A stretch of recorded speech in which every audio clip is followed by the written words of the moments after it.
Hello दोस्तों, नमस्कार। इस वीडियो में हिंदी साहित्य की महत्वपूर्ण लेखिका महादेवी वर्मा के संबंध में महत्वपूर्ण जानकारियों को शामिल किया है जो उनके जीवन से संबंधित हैं तथा विभिन्न एग्जामों में पूछी जाती हैं। जीवन परिचय भी है और इसके अलावा इन्होंने हिंदी साहित्य के लेखन में क्या योगदान दिया है, उनका यानी व्यक्तित्व और कृतित्व दोनों इस वीडियो में मैंने शामिल करने की कोशिश की है। तो पूरे वीडियो को ध्यान से देखना। देखते हैं महादेवी वर्मा के विषय में। महादेवी वर्मा का जन्म 26 मार्च 1907 को फर्रुखाबाद उत्तर प्रदेश में हुआ था। इनका निधन 11 सितंबर 1987 को इलाहाबाद में हुआ। इनकी माता का नाम हेमरानी देवी था तथा पिता का नाम गोविंद प्रसाद वर्मा था। इनकी जो शिक्षा है वो प्रारंभिक शिक्षा इंदौर में हुई तथा उच्च शिक्षा यानी विश्वविद्यालय प्रयाग विश्वविद्यालय से उन्होंने संस्कृत में एमए किया। 12 वर्ष की उम्र में उनका विवाह हो गया था। प्रयाग महिला विद्यापीठ में लंबे समय तक प्राचार्य के पद पर इन्होंने कार्य किया। आपने प्रारंभिक कविताएं ब्रज भाषा में लिखी। शीघ्र ही श्री मैथिली शरण गुप्त की खड़ी बोली की कविताओं से प्रभावित होकर आपने भी खड़ी बोली को ही अपनी कविताओं का माध्यम बनाया। दिया महादेवी वर्मा की खड़ी बोली की प्रथम कविता है। तो दोस्तों, यानी प्रारंभ में इन्होंने लेखन कार्य किया था ब्रज भाषा में। किससे प्रभावित होकर के? मैथिली शरण गुप्त की कविताओं से प्रभावित होकर के इन्होंने खड़ी बोली हिंदी में काव्य लिखना शुरू किया। और सबसे पहले खड़ी बोली हिंदी की जो इनकी कविता है वो है दिया। यहाँ से प्रश्न उठते हैं विभिन्न एग्जामों में।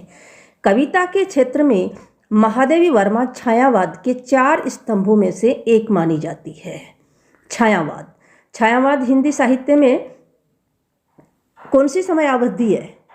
1918 से लेकर के छायावाद जो है वो 1918 से लेकर के और 1938 तक के काल को हिंदी साहित्य में छायावाद काल कहा जाता है। किसके अनुसार? आचार्य रामचंद्र शुक्ल के अनुसार। यानी आचार्य रामचंद्र शुक्ल ने छायावाद का प्रारंभ 1918 से माना है। तो महादेवी वर्मा भी किस काल की? छायावाद की प्रमुख लेखिका है। छायावाद के 4 स्तंभ माने जाते हैं, उनमें एक महादेवी वर्मा का नाम भी है। 3 जो अन्य हैं वो कौन है? प्रसाद, जयशंकर प्रसाद, पंत, सुमित्रानंदन पंत और निराला, सूर्यकांत त्रिपाठी निराला। तो ये 3 लेखक भी क्या है? छायावाद काल के हैं। और चौथा जो स्तंभ है वो है महादेवी वर्मा। तो इस प्रकार से 4 स्तंभों में से महादेवी वर्मा भी एक मुख्य लेखिका है छायावाद की। छायावाद के प्रमुख कविताओं में महादेवी वर्मा के गीतों में मधुर वेदना और मर्माभिव्यक्ति अधिक है। मर्म को छूने वाली हैं इनकी कविताएं और इनके गीत। महादेवी वर्मा को सजल गीतों की गायिका और आधुनिक युग की मीरा कहा जाता है। ये प्रश्न पूछा जाता है, आधुनिक युग की मीरा किसे कहा जाता है? तो महादेवी वर्मा को। और सजल गीतों की गायिका भी महादेवी वर्मा को।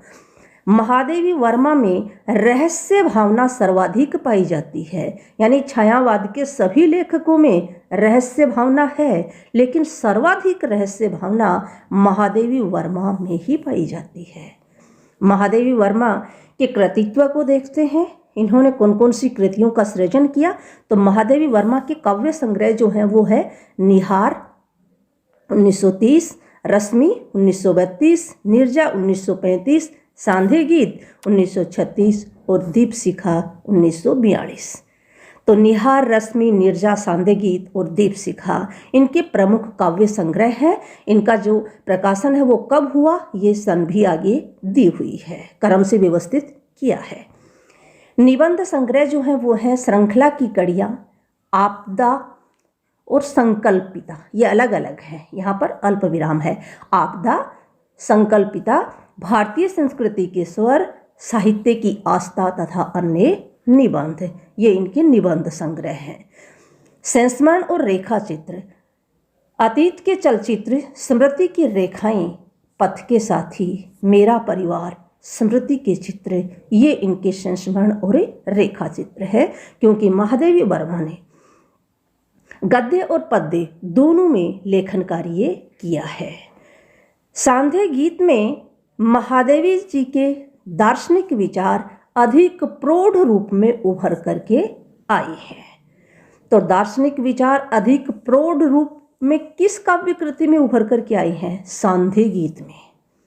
यामा काव्य संग्रह है, और यामा काव्य संग्रह जो है वो किन किन काव्य संग्रह को मिलाकर के बनाया है? निहार, रश्मि, नीरजा और सांदे गीत, चारों को सम्मिलित रूप से यामा काव्य संग्रह में संकलित किया है।